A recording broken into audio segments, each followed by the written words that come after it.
امید کرتا ہوں آپ تمام حضرات خیریت و عافیت کے ساتھ رہیں گے۔ اللہ تعالیٰ نے جنات کو افسفاقو کی آگ سے پیدا کیا۔ افسفاقو کی آگ سے پیدا ہونے والے جناتوں میں سے ایک عزازیل بھی ہے۔ ان کے 11 گروہ ہیں۔ جنات اللہ تعالیٰ کی مخلوق ہے جنہیں انسان کے پیدائش سے قبل یعنی پہلے پیدا کیا گیا۔ اس مخلوق کے پیدا ہونے پر کسی بحث کی ضرورت نہیں ہے۔ مسلمان بھی جنات کے پیدا ہونے کو مانتے ہیں، انکار نہیں کرتے، اسی طرح کفار بھی جنات کے پیدا ہونے کو مانتے ہیں، انکار نہیں کرتے۔ حضرت آدم علیہ السلام کے پیدا ہونے سے کئی ہزار سال پہلے اللہ تعالیٰ نے جنات کو پیدا کیا۔ جناتوں میں نیک و بد دونوں اقسام موجود ہیں۔ جناتوں میں بزرگ بھی ہوتے ہیں اور روئے زمین پہ وارد ہوتے ہیں۔ ان میں سے ایک جن کا نام ابلیس ہے، جو انسانوں کی دشمنی میں اندھا ہو گیا ہے، یعنی انسانوں کی دشمنی میں اندھا ہو گیا ہے۔ اس نے نفس آدم کو بہکانے کے لیے قیامت تک کے لیے اللہ تعالیٰ سے مہلت مانگی اور اللہ تعالیٰ نے مہلت دے رکھی۔ جنات کے 11 گروہ ہیں، وہ کیا ہیں اور ان کے کیا کیا نام ہیں؟ پہلے آپ ان کے ناموں کو سنیں، بعد میں وہ کیا کام کرتے ہیں نام بے نام آپ حضرات کے سامنے پیش کرتا ہوں۔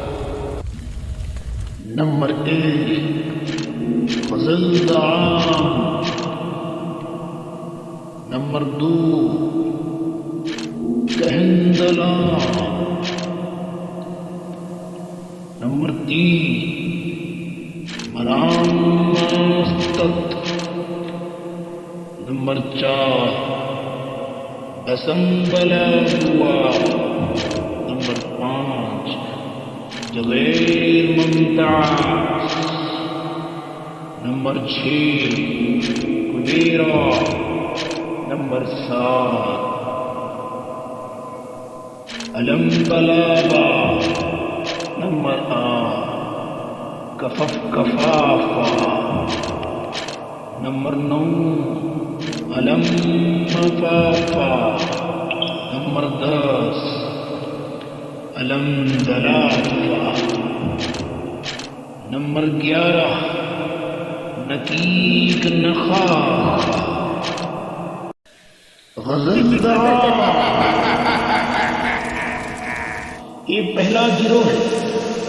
کسی گھر یا مکان میں رہتے ہیں، اس گھر کے رہنے والوں کو ڈراتے ہیں، تکلیف پہنچاتے ہیں۔ دنیا کے ہر علاقے میں کوئی نہ کوئی ایسا گھر ہوگا جہاں یہ موجود ہوتے ہیں۔ ہم ایسے علاقوں کو آتش زدہ کہتے ہیں۔ یہ گھروں اور دکانوں کی برکتیں سلب کر لیتے ہیں، بے برکتی پیدا کر دیتے ہیں اور گھروں کے اندر فساد جھگڑا پیدا کرتے ہیں۔ گھر میں رہنے والے افراد کے درمیان تفرق، عداوت پیدا کرتے ہیں، دوری پیدا کرتے ہیں۔ اسی لیے بہت سے عاملین حضرات چھلا کشی کر کے ایسے جناتوں کو اپنے خوابوں میں کر کے کام لیتے ہیں۔ دوسرا گروہ کہندلا، یہ وہی گروہ ہے جو انسانوں پر مسلط ہوتا ہے، جسموں پہ وارد ہوتا ہے، جس سے صحت خراب ہو جاتی ہے، لا علاج امراض میں مبتلا ہو جاتا ہے، ڈاکٹروں اور حکیموں سے علاج نہیں ہوتا، ایسا اثر لگ جاتا ہے۔ بعض اوقات انسان کے کسی خاص حصے کو متاثر کرتے ہیں اور حصہ مفلوج یعنی بیکار ہو جاتا ہے۔ بعض اوقات یہ جنات ذہنوں پہ مسلط ہو جاتے ہیں، دیوانہ پن لے کے آ جاتے ہیں، سائیکالوجسٹ جیسا بنا دیتے ہیں، یہ انسانوں کو طرح طرح کی تکلیف میں مبتلا کرتے ہیں۔ اس گروہ کو تصغیر کیا جاتا ہے، پکڑا جاتا ہے، پکڑا جا سکتا ہے۔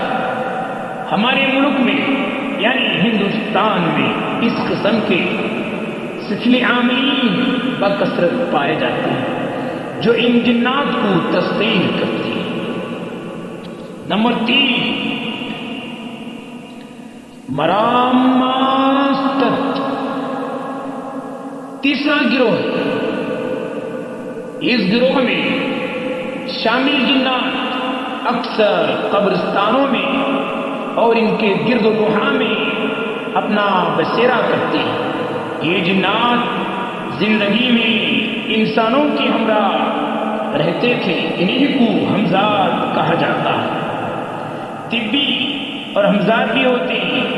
اس کا ہمزاد جو پیدائش سے اس انسان کے ساتھ لگا رہتا ہے، جیسے کہ ہمارے سائے کے جیسا ہمیشہ ہمارے ساتھ لگا رہتا ہے، موت کے بعد اس کے جسم سے الگ ہو جاتا ہے۔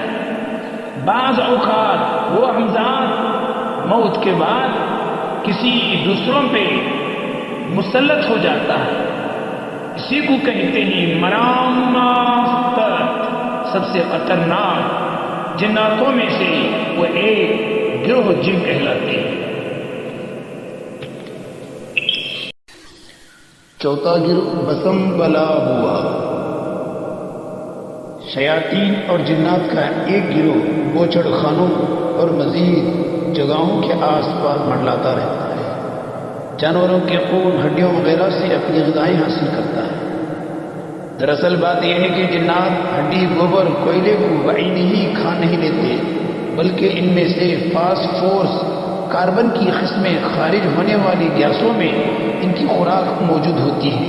اس لیے بوچھڑ خانوں کے پاس اس قسم کے جنات اپنے مخصوص خوراک حاصل کرنے کے لیے آتے ہیں اور بعض اوقات انسانوں کو تنگ کرتے رہتے ہیں۔ بوجھڑ خانے سے مطلب خسائی کی دکانوں کے پاس۔ پانچواں گروہ غیر ممتاز، یہ گروہ پرندوں کی طرح گھومتا ہے، ہواؤں میں چکر لگاتا رہتا ہے۔ اس گروہ کے جنات حضرت سلیمان علیہ السلام کے تخت کو اٹھاتے تھے۔ اس قسم کے جنات کو اگر تصغیر کر لیا جائے تو یہ اپنے عامل کو مختلف ممالک کی سیر کرتا ہے۔ اس گروہ کے جنات کا عامل ہواؤں میں بھی اڑ سکتا ہے۔ کہا جاتا ہے، اکثر دیکھا گیا ہے، اس قسم کے جنات اکثر و بیشتر تبت کے پہاڑوں کے علاقوں میں پائے جاتے ہیں، اور اس جگہوں پر اس قسم کے عامل بھی بہت زیادہ موجود ہیں۔ چھٹا گروہ کبیرا، اس گروہ کے جن و شیاطین کسی شخص پر مسلط ہو جائے تو مریض انگار کھاتا ہے، شعلے نکلتا ہے۔ ان جنات کے عامل آگ میں گھس جاتے ہیں، آگ سے کھیلتے ہیں اور صحیح سلامت نکلتے ہیں۔ یہ جن اگر کسی مرد یا عورت پہ مسلط ہو جائے تو اسے سخت دردناک عذاب میں مبتلا کرتے ہیں۔ ایسے مریض 24 گھنٹے بھی غسل کریں، پانی نہائیں تو بھی ان کا جسم چلتے رہتا ہے، پریشان ہوتے رہتا ہے، پورے بدن میں خارش پیدا ہوتی ہے۔ ساتواں گروہ المبلا، اس گروہ کے جن و شیاطین اکثر جنگلوں، باغوں، کھیتوں، درختوں اور جھاڑیوں پہ بسیرا کرتے ہیں۔ اس گروہ کی جنات وہ بھوت مختلف شکلوں و صورتوں میں دکھائی دیتے ہیں۔ ان میں بعض بہت چھوٹے ہوتے ہیں اور بعض بڑے قوی ہیکل، بھیانک شکل کے و صورت کے ہوتے ہیں۔ رنگ برنگ کی سرخ، زرد، سبزی وردیوں میں ملبوس رہتے ہیں. جو لوگ جنگلوں میں درخت کاٹتے ہیں وہ لوگ بعض دفعہ اس قسم کی جنات کا شکار بن جاتے ہیں، ان پہ وہ مسلط ہو جاتے ہیں. 8واں گروہ کفف کفافا، یہ جنات و شیاطین کا گروہ ہے جو جوان مرد جوان لڑکیوں پہ عورتوں پہ نیز خوبصورت لڑکیوں اور خوبصورت مردوں پر مسلط ہوتی ہے.